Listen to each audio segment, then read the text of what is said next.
श्री स्वामी समर्थ. सौभाग्य, सुख, संपत्ती आणि समृद्धीची देवी म्हणून माता अन्नपूर्णेकडे पाहिले जाते. प्रत्येकाच्या घरामध्ये अन्नपूर्णा देवीची स्थापना केलेली असते. देवी अन्नपूर्णेला देव्हाऱ्यामध्ये आपण तांदळामध्ये स्थापन करतो, हे सर्वांनाच माहीत आहे. घरामध्ये आपण अन्नपूर्णा मातेला तांदळामध्ये स्थापन करतो, पण ते तांदूळ नंतर काय करावे, ते तांदूळ किती दिवसाला बदलावे आणि त्या तांदळाचा उपाय करून आपण आपल्या घरामध्ये सुख, समृद्धी, शांती, संपन्नता, धन, ऐश्वर या सर्व गोष्टींची इच्छा ठेवून आपण अन्नपूर्णा मातेला ठेवलेल्या तांदळाचा उपाय या व्हिडिओत पाहणार आहोत. त्याचबरोबर अन्नपूर्णा मातेला तांदळात ठेवण्याऐवजी आपण या धान्यामध्ये ठेवल्यामुळे घरात कधीही अडचणी येणार नाहीत. घरात सुख, समृद्धी टिकून राहील. त्याचबरोबर घरात पैसा येईल, घरात पैसा बरकत येईल आणि घरात पैसा टिकेल सुद्धा. या सर्व गोष्टींची माहिती आपण या व्हिडिओत पाहणार आहोत. त्याचबरोबर देवी अन्नपूर्णेचा फोटो किंवा मूर्ती देव्हाऱ्यात ठेवत असाल तर ती कोणत्या दिशेला ठेवावी आणि अन्नपूर्णा मातेचा फोटो स्वयंपाकघरात लावायचा असेल तर तो सुद्धा कोणत्या जागी लावायचा याविषयी सुद्धा माहिती आपण या व्हिडिओत पाहणार आहोत. त्याआधी चॅनेलला सबस्क्राईब करा आणि कमेंटमध्ये श्री स्वामी समर्थ लिहायला विसरू नका. मित्रांनो, देवी अन्नपूर्णा म्हणजे अन्नधान्यामध्ये वास्तव्य करणारी देवी, जी माता पार्वती आहे. देवी अन्नपूर्णेची पूजा अन्नधान्याने केली जाते. जर आपल्या देव्हाऱ्यामध्ये अन्नपूर्णा मातेची मूर्ती नसेल तर आपण एका वाटीमध्ये थोडेसे तांदूळ ठेवून त्याची पूजा करू शकता. असं केल्याने सुद्धा अन्नपूर्णा मातेची पूजा केल्याचं पुण्य प्राप्त होईल. काही भक्त असं करतात की देवी अन्नपूर्णेला देव्हाऱ्यात तांदळात तर स्थापन करतात, पण ते तांदूळ खूप दिवस बदलत नाही. तांदूळ ओले होतात आणि त्या तांदळाचे छोटे छोटे तुकडे होऊ लागतात. अशाच तांदळात अन्नपूर्णा मातेला ठेवले जाते. तर हा खूप मोठा वास्तुदोष आहे घरामध्ये. यामुळे नकारात्मक ऊर्जा वाढू शकते. घरामध्ये खूप अडचणी येऊ शकतात. त्यामुळे अन्नपूर्णा मातेला जर आपण तांदळात स्थापन केलेलं असेल तर ते तांदूळ असे तुकडे होईपर्यंत कधीही ठेवायचं नसतं. तर ते तांदूळ कधी बदलायचे याविषयी माहिती आपण पाहूया. जर तुमच्या घरात अशी चूक होत असेल तर ती आत्ताच ही चूक सुधारली पाहिजे, नाहीतर आपल्या घरामध्ये अनेक अडचणी येऊ लागतात. जर देव्हाऱ्यात अन्नपूर्णा मातेची मूर्ती असेल तर त्यातील तांदूळ रोजच बदलले पाहिजे. आपण रोज आपल्या घरामध्ये भात बनवतोच. आपण भात बनवते वेळी त्यातील ते तांदूळ टाकून द्यायचे आहेत. किंवा जर आपण रोज भात बनवत नसाल तर आपल्या तांदळाच्या डब्यात ते तांदूळ टाकून द्यावे आणि दुसरे तांदूळ आपण त्या वाटीमध्ये ठेवून अन्नपूर्णा मातेला स्थापन करावं. असं केल्याने सुख, समृद्धीची देवी अन्नपूर्णा देवी आपणास भरभरून आशीर्वाद देईल आणि आपल्या घरात कधीही अन्नाची आणि धनधान्याची कमतरता पडणार नाही. तर देवपूजेचे खूप साधे सोपेच नियम असतात, पण त्याकडे बारकाईने लक्ष देण्याची गरज असते. जर आपण आपल्या देव्हाऱ्यामध्ये, आपल्या देवपूजेमध्ये अशा छोट्या छोट्या चुका करत असाल तर आपल्या घरामध्ये अडचणी येऊ लागतात आणि त्याचं कारण आपण समजूही शकत नाही, कारण या चुका आहेत असं आपल्याला वाटत नाही. ज्यावेळी आपण अन्नपूर्णा मातेला तांदळामध्ये स्थापन करतो, देवीची मूर्ती रात्रभर तांदळामध्ये राहते. त्यामुळे ते तांदूळ अभिमंत्रित होतात.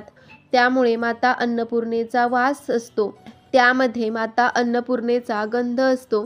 म्हणून आपण ते तांदूळ आपण आपल्या स्वयंपाकामध्ये वापरले तर आपल्या मनामध्ये वाईट विचार येणार नाहीत, आपल्या मनात नकारात्मक विचार येणार नाहीत. आपले आरोग्य सुदृढ राहील आणि आपल्या घरातील लोकांची प्रगतीसुद्धा होईल आणि घरातील सर्व लोकांमध्ये प्रेम व एकता टिकून राहील. म्हणून अन्नपूर्णा मातेला देव्हाऱ्यात स्थापन केलेलं असेल तर तांदूळ रोजच्या रोज बदललं पाहिजे आणि सर्वात महत्त्वाचं म्हणजे त्याचा वापर आपण रोजच स्वयंपाकात केला पाहिजे. घरात अन्नपूर्णा मातेचा फोटो अवश्य लावला पाहिजे व देव्हाऱ्यात सुद्धा अन्नपूर्णा मातेला स्थापन केलं पाहिजे. देवघरात अन्नपूर्णा मातेची मूर्ती शिवलिंगाच्या डाव्या बाजूला ठेवली पाहिजे असं केल्याने भगवान शंकर आणि माता पार्वती यांचा शुभ आशीर्वाद आपणास प्राप्त होतो. देवाऱ्यामध्ये अन्नपूर्णा मातेला स्थापन केल्यानंतर त्याची रोज पूजा केली पाहिजे आणि नवीन धान्य रोज बदललं पाहिजे. तर माता अन्नपूर्णेला तांदळाच्या ऐवजी अन्य कुठल्या धान्यामध्ये स्थापन केल्यामुळे आपल्या घरामध्ये पैसा बरकत येऊ लागतो, याविषयीची माहिती पाहूया.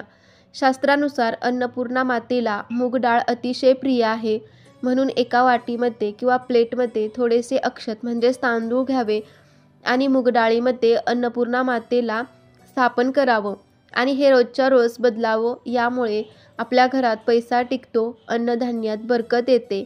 मूग या धान्यावर बुधग्रहाचा प्रभाव आहे. बुधग्रह बुद्धीचा दाता, त्याचबरोबर आपल्या घरामध्ये जो पैसा येतो त्याचा कारक सुद्धा बुधग्रह आहे. कारण आपण किती पैसा कमवतोय, किती मेहनत करतोय, पैसा तर घरामध्ये येत आहे, पण तो कुठे खर्च होतोय हे लक्षात येत नसेल आणि विनाकारण पैसा खर्च होत असेल, पैसा टिकत नसेल, तर आपला बुधग्रह खराब आहे असं समजावं.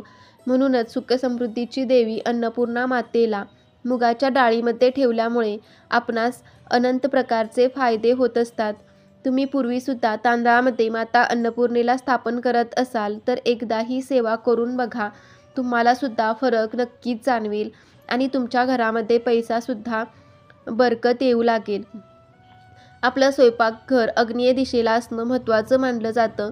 तर अन्नपूर्णा मातेचा फोटो आपण आपल्या किचनमध्ये स्वयंपाकघरामध्ये लावत असतो, पण तो फोटो कुठल्या दिशेला असणं शुभ मानलं जातं हे सुद्धा माहीत असणं गरजेचं आहे. वास्तुशास्त्रानुसार आपलं स्वयंपाकघर हे आग्नेय दिशेला असणं महत्त्वाचं मानलं जातं. तर पूर्व भिंतीला आपण अन्नपूर्णा मातेचा फोटो लावू शकता. त्याचबरोबर आपण आग्नेय कोपऱ्यात सुद्धा अन्नपूर्णा मातेचा फोटो लावू शकता. तर सर्वात महत्त्वाची गोष्ट म्हणजे आपला गॅस ज्या जागी आहे त्याच्या एकदम वरच्या बाजूस अन्नपूर्णा मातेचा फोटो लावू नका. आपण जेव्हा स्वयंपाक करतो त्या स्वयंपाकाचा धूर अन्नपूर्णा मातेच्या फोटोला लागू शकतो. म्हणूनच आपण स्वयंपाकघरामध्ये ज्यावेळी प्रवेश करतो त्याच्यासमोर अन्नपूर्णा मातेचा फोटो असावा. म्हणजेच आपण स्वयंपाकघरामध्ये दारातून अन्नपूर्णा मातेचे दर्शन घेऊनच स्वयंपाकघरात प्रवेश केला पाहिजे. स्वयंपाकघराच्या दरवाजाच्या समोर जर आपणास अन्नपूर्णा मातेचा फोटो लावू शकत नसाल, शक्य नसेल, आपल्या किचन ओटेच्या वर गॅसचा कॉन्टॅक्ट येणार नाही अशा जागी मनपूर्वक अन्नपूर्णा मातेचा फोटो स्थापन करावा. स्वयंपाकघरात अन्नपूर्णा मातेचा फोटो लावलेला असेल तर घरातील अनेक वास्तुदोष नष्ट होतात. म्हणूनच स्वयंपाकघरात अन्नपूर्णा मातेचा फोटो अवश्य लावला पाहिजे. देवाऱ्यात सुद्धा अन्नपूर्णा माता स्थापन केली पाहिजे. तर आपण जिथे अन्न साठवतो तिथे सुद्धा अन्नपूर्णा मातेची स्थापना करू शकता. असं केल्याने सुद्धा घरात सुखसमृद्धी कायम टिकून राहते. अजून एक महत्त्वाचा प्रश्न म्हणजे स्वयंपाकघरामध्ये अन्नपूर्णा मातेचा फोटो नसेल किंवा आपल्या देवघरात सुद्धा अन्नपूर्णा मातेची मूर्ती नसेल तर आपण काय करावे. तर एका वाटीमध्ये थोडेसे तांदूळ भरावे आणि त्यामध्ये एक सुपारी ठेवावी आणि आपल्या किचन ओट्यावर ही वाटी ठेवून द्यावी. असं केल्याने अन्नपूर्णा माता स्थापन केल्याचं पुण्य आपणास प्राप्त होते. तर अन्नपूर्णा मातेला आपण स्थापन केलेलं आहे. अन्नपूर्णा मातेचा फोटो आपण लावलेला आहे, पण हे सुद्धा लक्षात ठेवलं पाहिजे की ज्या भिंतीला आपण अन्नपूर्णा मातेचा फोटो लावणार आहोत त्या भिंतीलाच बाथरूम लागून नसावं. जर असं आपल्या घरामध्ये चूक होत असेल तर आपणास दोष लागतो. त्यामुळे घरात पैसा बरकत येत नाही, पैसा टिकत नाही. त्याचबरोबर ज्या भिंतीला आपण अन्नपूर्णा मातेचा फोटो लावलेला आहे त्या भिंतीला चपला बूट लागून ठेवू नका. असं केल्याने सुद्धा घरात नकारात्मक शक्ती प्रवेश करते. तर प्रत्येकाच्याच घरात अन्नपूर्णा मातेची मूर्ती किंवा फोटो हा असायलाच हवा. किंवा फोटो नसेल तर आपण वर सांगितलेला उपाय सुद्धा करू शकता. तर तुम्हाला ही माहिती कशी वाटली कमेंटमध्ये नक्की सांगा. व्हिडिओ आवडला असेल तर व्हिडिओला लाईक करायला विसरू नका.